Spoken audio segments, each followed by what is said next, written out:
Diga conmigo: me dispongo a ser enseñado y amonestado con el propósito de presentarme maduro delante del Señor.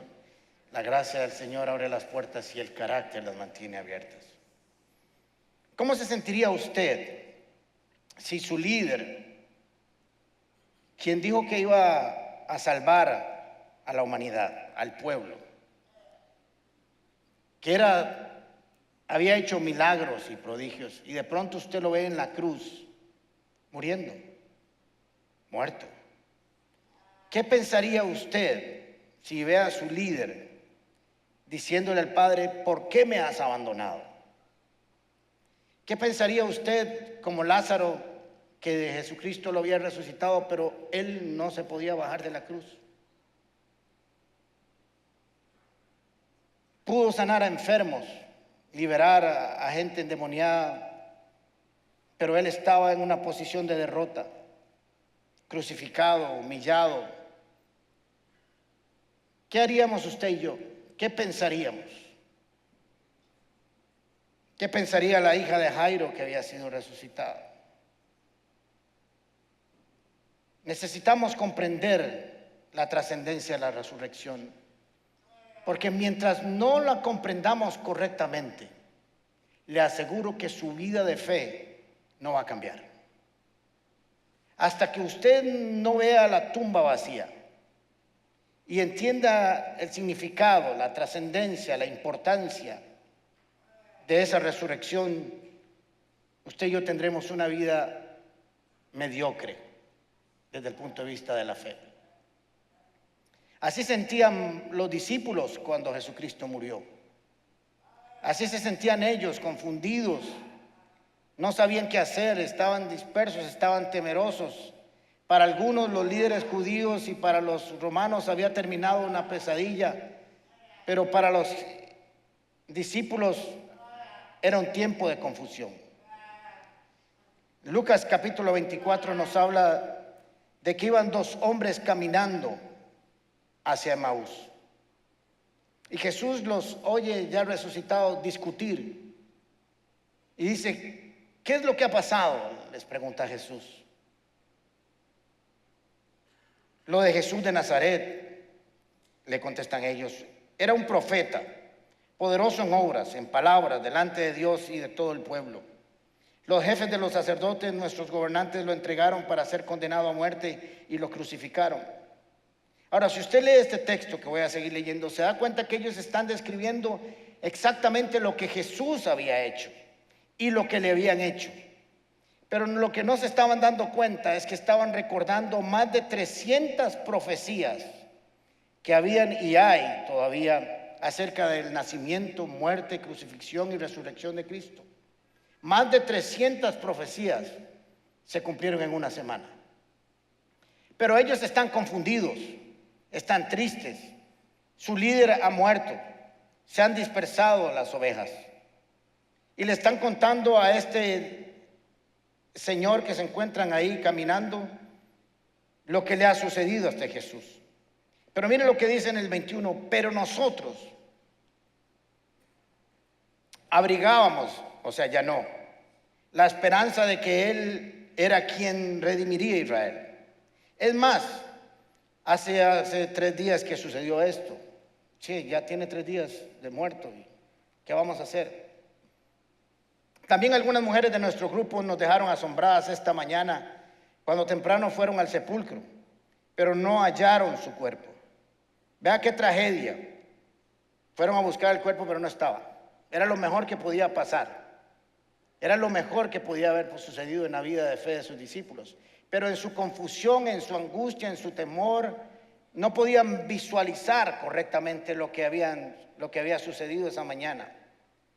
Algunos de nuestros compañeros, cuando volvieron, nos contaron que les habían aparecido unos ángeles quienes les dijeron que Él estaba vivo. Pero miren qué interesante, porque ellos están presentando esto como algo que es una tragedia. Algunos de nuestros compañeros fueron después al sepulcro y lo encontraron tal y como habían dicho las mujeres, pero a Él no lo vieron. Bueno, es que si había resucitado no debería estar ahí.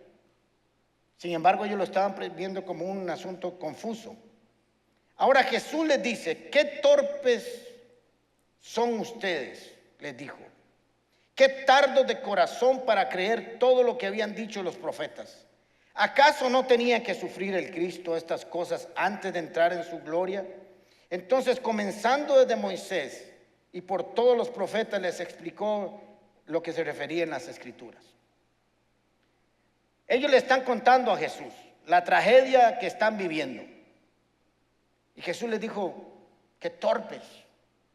Todo lo que ustedes me han dicho y todo lo que sucedió está escrito en las Escrituras. Había sido anunciado el nacimiento, su muerte, su crucifixión y su resurrección, pero ellos no podían verlo, no podían comprenderlo. Y muchas veces eso sucede con nuestras vidas, aún siendo discípulos, seguidores de Jesús. Cuando vienen las circunstancias, cuando vienen los momentos difíciles, cuando vienen las malas noticias, cuando viene el dictamen médico desagradable, cuando viene la mala noticia de un divorcio, un problema económico, un hijo en drogas, tantas cosas que vienen a nuestra vida, de pronto todo lo que Jesús era se nubla y nos cuesta entender, y podemos repasar como estos dos discípulos lo que Jesús había hecho, lo que las profecías habían hecho, pero la confusión, la duda, el temor nos confunde y no podemos ver la verdad del Evangelio. Los que han caminado conmigo un poco saben que no me gusta hablar de lo obvio.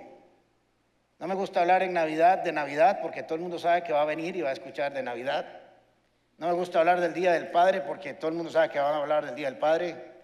Pero hoy quise hablar de la resurrección. Me venció el tema. Y creo que voy a darle un enfoque un poco diferente. Al menos eso creo yo. Pablo le escribe a la iglesia de Corintios porque había un grupo de gente que decía que Jesucristo, que la resurrección no existe, que la resurrección era un invento de la fe cristiana.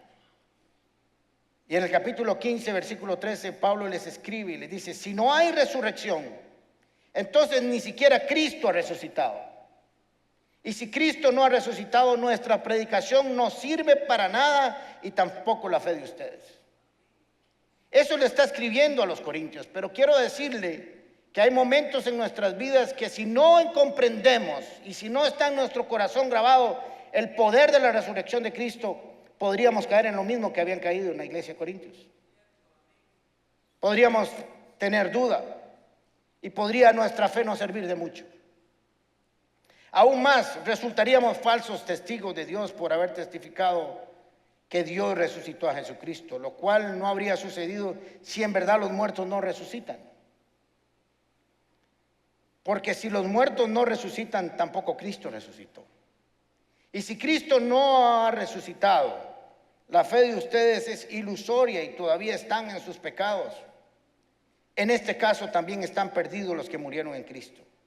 Si la esperanza que tenemos en Cristo fuera tan solo esta vida, seríamos los más desdichados de todos los mortales. Pablo les está diciendo, la resurrección de Cristo es una realidad, es una verdad del Evangelio. Y si usted la quita de ahí, en el lugar que debe ocupar, su vida comienza a perder sentido y razón. No hay razón por la cual luchar por la fe, no hay razón por la cual vivir teniendo una vida de santidad, una vida de fe, porque todo desaparece, porque todo pierde sentido. Cuando nosotros no tenemos las doctrinas bíblicas esenciales en nuestro corazón bien plantadas, nuestra vida de fe es equivocada y es raquítica. Las doctrinas básicas de la fe tienen que estar bien grabadas en nuestro corazón. Una doctrina y una buena enseñanza alineada a las Escrituras produce una correcta relación con Dios. Una correcta doctrina y enseñanza bíblica nos permite tener una vida de victoria y de fe. Hay preguntas a las que hay que darles respuesta. Tener preguntas y dudas acerca de algunas cosas en la Biblia no es malo si lo que queremos es aprender. Grandes enseñanzas de Jesús empezaron cuando alguien le hizo una pregunta, cuando tenía una duda. Así que no se preocupe usted cuando tiene algunas preguntas y algunas dudas con el deseo de aprender más, de que Dios le traiga una revelación a su vida. Entonces vamos a irnos un poquito atrás para entender por qué Jesús tenía que resucitar. Creo que todo el mundo sabe que Jesús resucitó, pero no sabe por qué tenía que resucitar. No solo que resucitó, sino por qué tenía que resucitar. Son dos preguntas diferentes. Ahora, todos ustedes conocen un poco la historia en Génesis capítulo 2, versículo 17, no lo vamos a leer. Dios pone a Adán y Eva en el huerto y les dice: pueden comer de todos los frutos que hay por aquí, de todos los árboles, menos de uno, del árbol del conocimiento del bien y del mal. No podrán comer, porque ese día que comieran, ¿qué? Ciertamente morirán. Ese ciertamente es como el burro Shrek que hace de veritas, de veritas, de veritas. Le garantizo, dice Dios, que van a morir. Con certeza les aseguro que van a morir. Y eso sucedió. El hombre murió.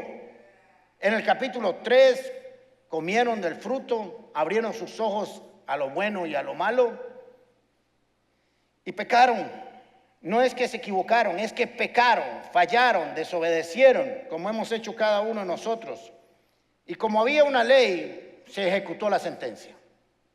Comiste y eres echado fuera del jardín del Edén.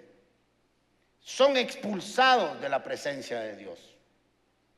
Mueren ellos y morimos todos los demás. Ahora quiero aclararles algo importante que necesitamos entender. El hombre no es eterno. Eterno es Dios, que no tiene ni principio ni fin de días. El hombre fue creado inmortal.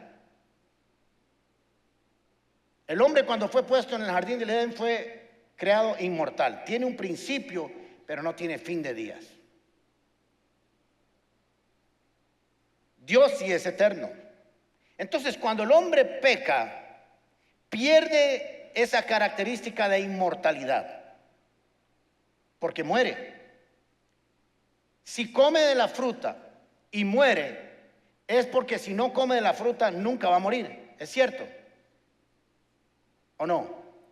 ¿Me siguieron? Si le dice: si comes del fruto morirás, es porque estaba vivo, y si no comía nunca iba a morir. Así que el hombre murió. Ahora usted dice: pero ¿cómo que murió? Si siguieron y tuvieron hijos y tuvieron generaciones y siguieron sembrando, cosechando, comprando carros, trabajando, vacacionando, haciendo deporte, siguieron haciendo de todo. Sí, porque el principio bíblico de muerte es separación de Dios. Y la muerte que ellos tuvieron fue que fueron echados de la presencia de Dios a un lugar donde se volvieron mortales. Y ese es el gran problema de la humanidad. Una de las cosas que se nos olvida como iglesia es que es cierto que tenemos muchas cosas hermosas para restauración de su vida, pero esencialmente la iglesia lo que hace es salvar a la gente que está muerta para pasar la vida. Eso es la esencia de la iglesia.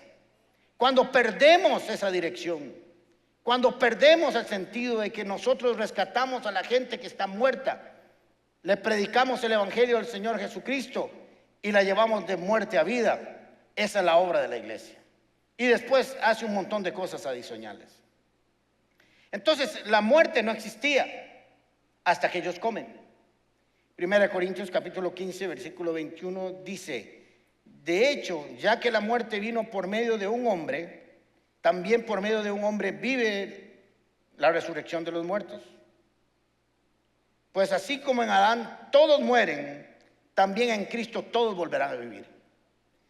Adán, cuando pecó con Eva, hicieron que la muerte ingresara a sus vidas. Dice que fue por medio de él que empezó el pecado y la muerte a todas las generaciones. Pero aparece Cristo, que la Biblia llama el segundo Adán, y va a venir a hacer el trabajo que le tocó a Adán, que no lo pudo realizar, y lo va a hacer Jesús. Por eso Jesús tiene que nacer como un Adán. ¿Me van siguiendo? Jesús tiene que nacer como un Adán, como un hombre en la tierra, pero va a hacerlo de una manera especial, siendo hombre y siendo Dios. Porque ahora lo que había que hacer era revertir el proceso que se interrumpió cuando la muerte entró a la humanidad a causa del pecado. ¿Me van siguiendo? Entonces, aquí estamos hablando de consecuencias. La muerte entró a este mundo a causa del pecado. Y usted y yo, sin Cristo, y toda persona sin Cristo está muerta, aunque ande por ahí por la calle caminando. Y no somos conscientes de esa mortandad porque nacimos sin Cristo. Nacimos fuera del Edén. Nacimos fuera del jardín. Entonces no extrañamos algo que nunca hemos tenido. Por eso usted y yo tenemos que evangelizarle a la gente y contarle lo que un día pasó con el hombre y con el pecado y lo que Cristo vino a hacer. El día que la iglesia deje de hacer eso, no tiene ninguna razón de estar en la tierra. Entonces el hombre peca y ya aparece la muerte. Ahora, ¿cómo hacer para que esa muerte revierta sus efectos? Tiene que venir el segundo Adán. Pero el hombre trata de remediar su error para salvarse, justificarse bajo su propio sistema de valores, bajo su propia medicina. Quiere curarse él mismo de su propia enfermedad. Y es imposible que el hombre se cure de algo que él mismo hizo.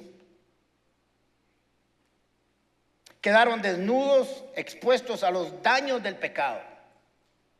El pecado produce daños y el primer daño es la muerte. Y ellos decidieron que se iban a vestir de su desnudez y se iban a tapar de los efectos del pecado con higueras. Génesis capítulo 3 no está ahí en sus listas. Versículo 7 dice: en aquel momento se le abrieron los ojos, tomaron conciencia de su desnudez. Por eso, para cubrirse, entretejieron hojas de higuera. Dijeron: estamos desnudos, Adán y Eva, estamos descalzos de pies a cabeza, vamos a taparnos. Y con eso creyeron que iban a solucionar el conflicto y el problema. Pero la medicina del hombre, la medicina del pecado, solo la puede curar Dios.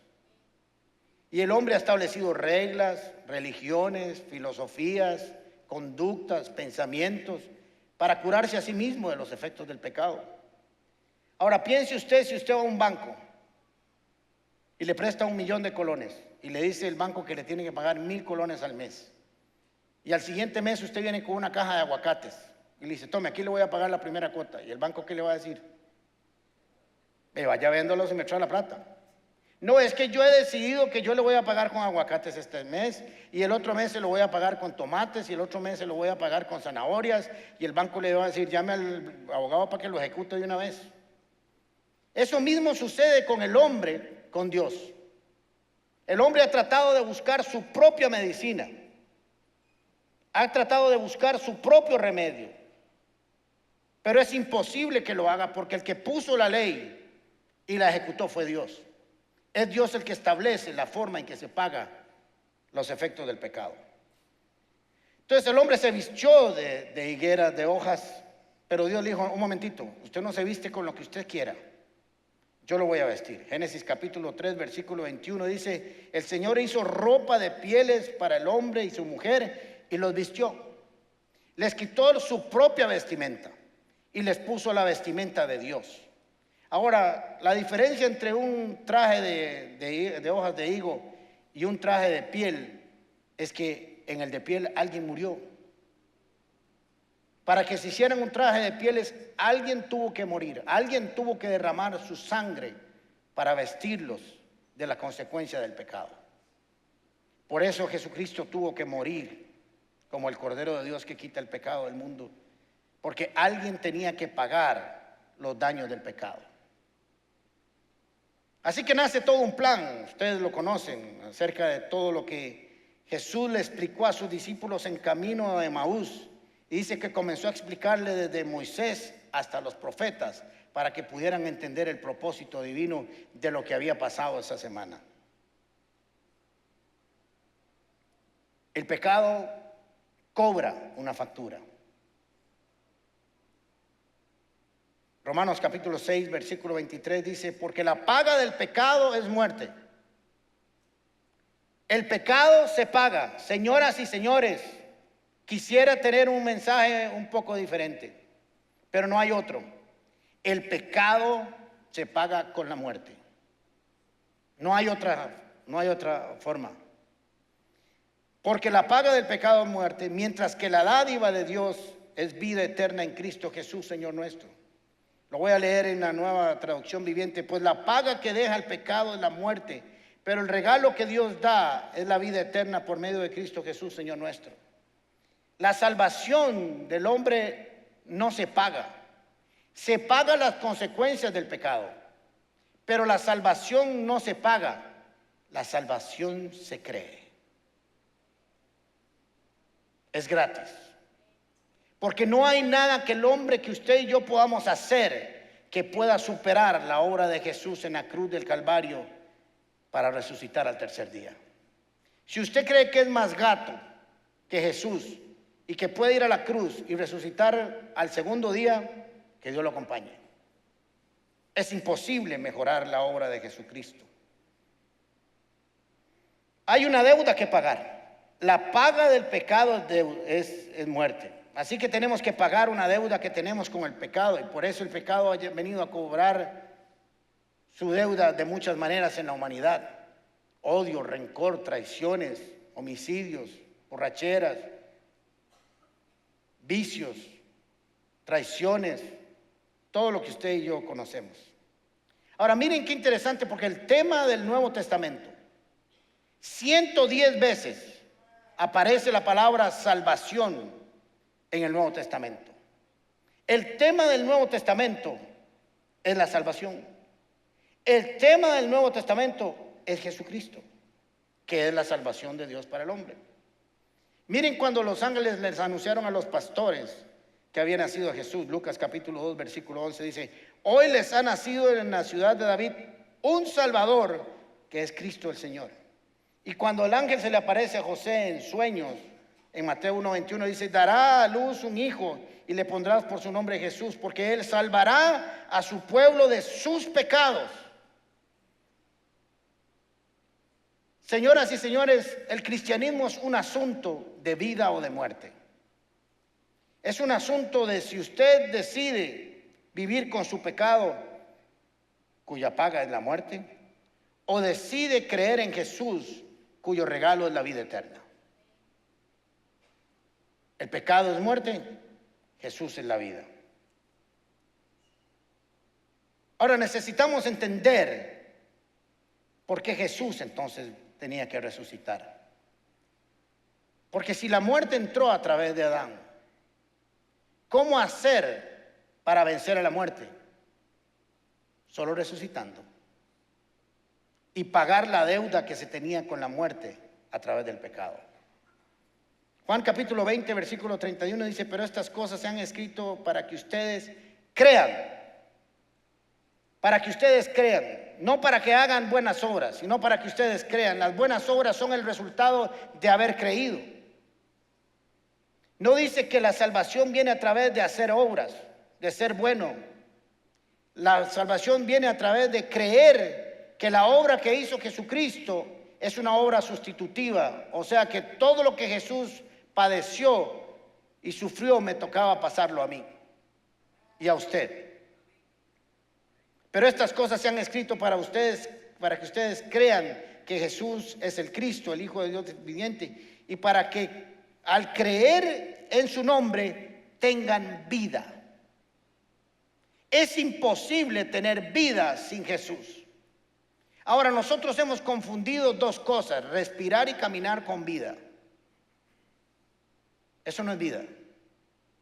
Desde el punto de vista, esto es un paso temporal en lo cual necesitamos tiempo y espacio.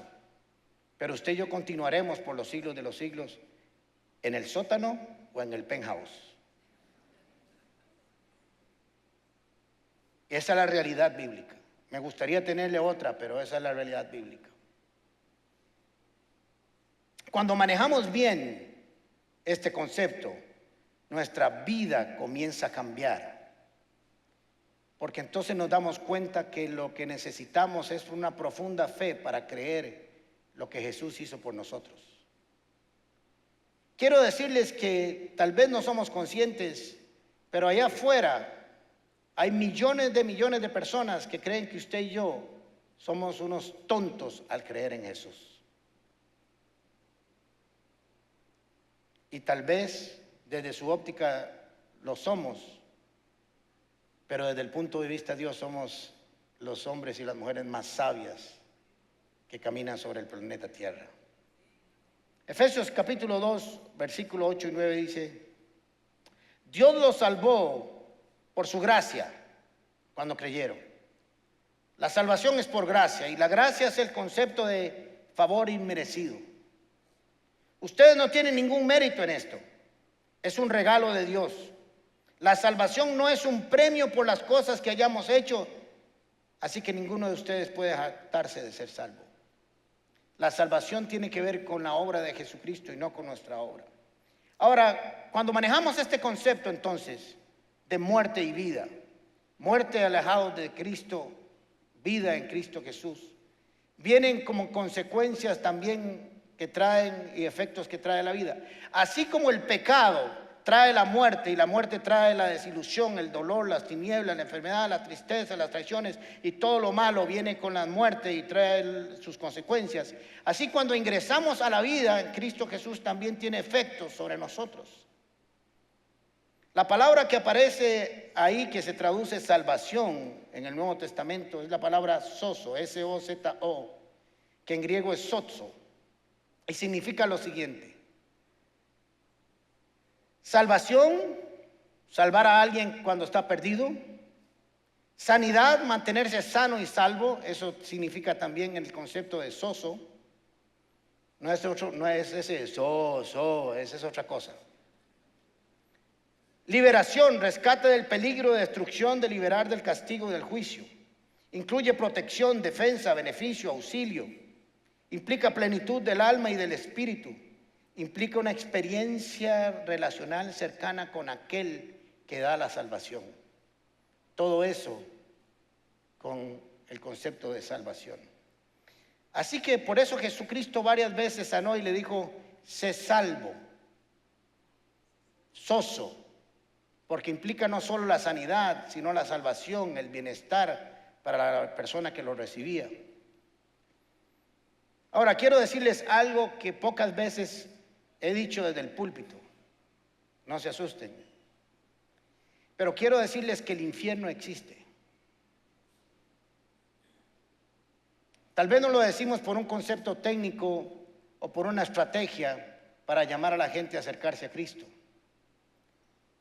Pero el infierno existe. Y la paga del pecado es una muerte eterna en el lago de fuego y azufre. Apocalipsis capítulo 21, versículo 8 dice: pero los cobardes, los incrédulos, los abominables, los asesinos, los inmorales, los hechiceros, los idólatras y todos los mentirosos tendrán su herencia en el lago que arde de fuego y azufre, que es la muerte segunda. ¿Qué es la muerte segunda desde el punto de vista bíblico? La primera muerte es la que usted y yo posiblemente vamos a tener.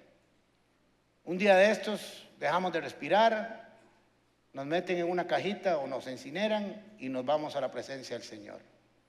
Pero habrá un día donde será el juicio final, que algunos van a resucitar para juicio y otros para salvación. Y cuando deciden quiénes van a la derecha, quiénes van al penthouse o quiénes van al sótano, ahí es cuando va a haber una muerte segunda, que es la del espíritu, la del alma, eternamente en el lago de fuego y azufre. Por eso, si no entendemos la salvación correctamente, no la vamos a apreciar. Y por eso es que algunos creen que el cristianismo es cambiarse de religión o cambiarse de templo. El cristianismo es un asunto de vida o de muerte. Esa es la esencia del cristianismo. O estás vivo o estás muerto. O crees o no crees. Porque muchas de las razones por las cuales no apreciamos la salvación es porque llegamos al Evangelio de Jesucristo cuando tenemos problemas. Y entonces Jesús es el Jehová Jireh, el proveedor. Cuando estamos enfermos, Jehová Rafa, médico divino, sanador. Cuando estamos en temor, Jesús es el que nos quita el temor. Pero muy pocos nos acercamos a Jesús cuando entendemos que si no creemos, moriremos o estamos muertos. Quiero decirle lo siguiente.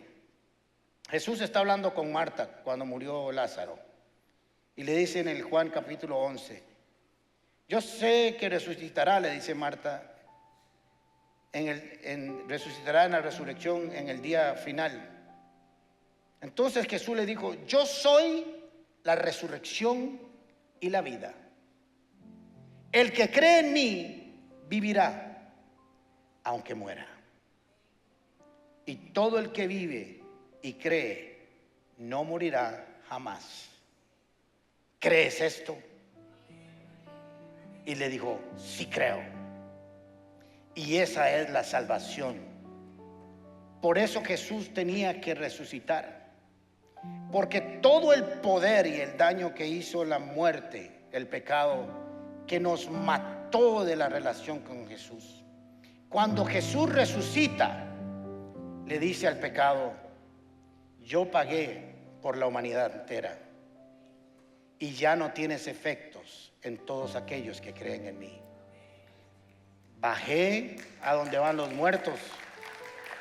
La muerte apareció, trajo la factura al Padre, le dice, traigo la factura de este hombre que está aquí.